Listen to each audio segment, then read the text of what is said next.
Hello everyone, welcome to the Meeting Free Review Screencast Part 4. Hopefully this is going to be the last part of this review screencast.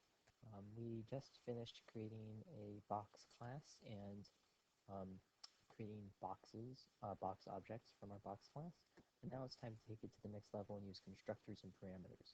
So, if we go into our box class, we're going to do something that looks kind of like a method, but we're going to just say public box, no return type or anything, just public box, and then parentheses, and then we're going to have curly brackets. And what we're going to do here is we're going to say, okay, double L, comma, double W, double H, and then we're going to say height equals H, length equals L. Sorry, this is out of order. And width equals W. And let's add one more string, color. Oh, no, color, C. String C.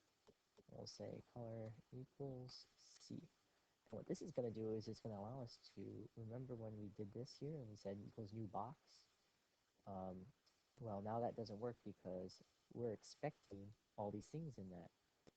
What we can do is we can have multiple constructors. We can say public box, and this is an empty constructor, it does nothing. But it allows us to make an uninitialized box, basically. But this one, we're going to initialize everything. So when we go in here, we can say box3 equals new box, and in here, we can say I want it to be 4 by 3 by 2, and I want it to be green. And that, now we can say box3 dot get volume, or print that out. Here, you know what? I'm just going to copy this and change it to box3. And when this happens, we should see green and 24.0. Excellent. That's what we see. So that is a constructor. This is called a constructor because it constructs your box or constructs your object. And the stuff in the parentheses that we fed it, all these things, these are called parameters. In a method like this one, they're called arguments.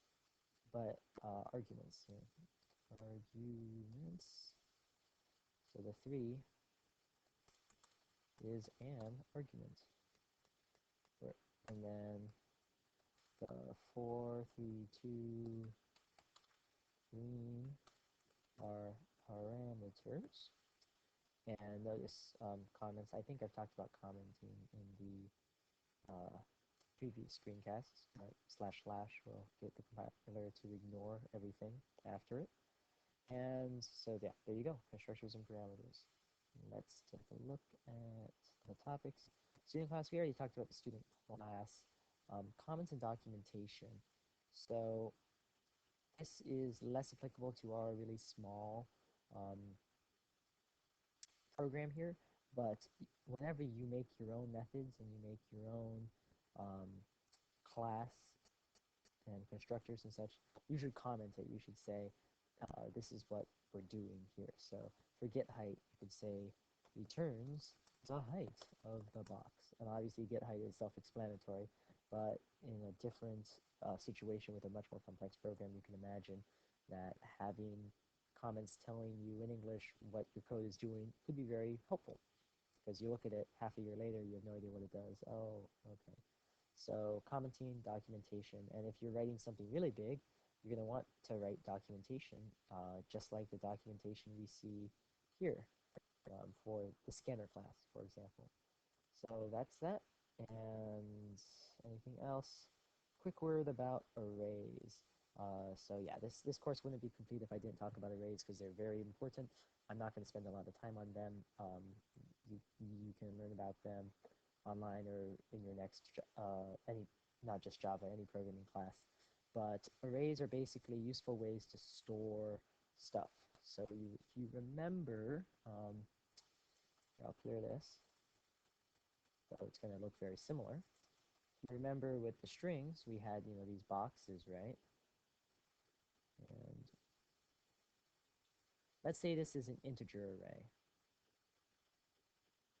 Int, bracket, bracket, not curly, it's regular. So this means integer array. So what index is this going to be? Index 0, 1, 2, 3, 4, and 5. And this is something interesting, is we can store a bunch of integers. It's an integer array. So let's say 4, 17, 3, 33, 107, -2. And basically, we're just clumping all these integers together. And so how do we reference them? How do we know when we want the 17 versus the 107? Well, that's what the indices are for. So here's our index. Here's our index. If we say, oh, well, let's go into the code now. And oops, not this. All right. So we're going to make an integer array. And the way we do that is almost like any other variable declaration. So int bracket bracket int r for integer array equals, and then there are a couple ways to do array declarations. The easiest way is to, if you know what your stuff is in advance, you can say, okay, I want 3, 4, 17, 88, 107, -5, 0, and put that there. And so what this is I have a variable or an array called int r of type integer array, and these brackets mean array. So you could have a string array, str equals, and then you could have like hi, comma, by, this, oh, yeah, sure, this, that, right? And for other variable types as well.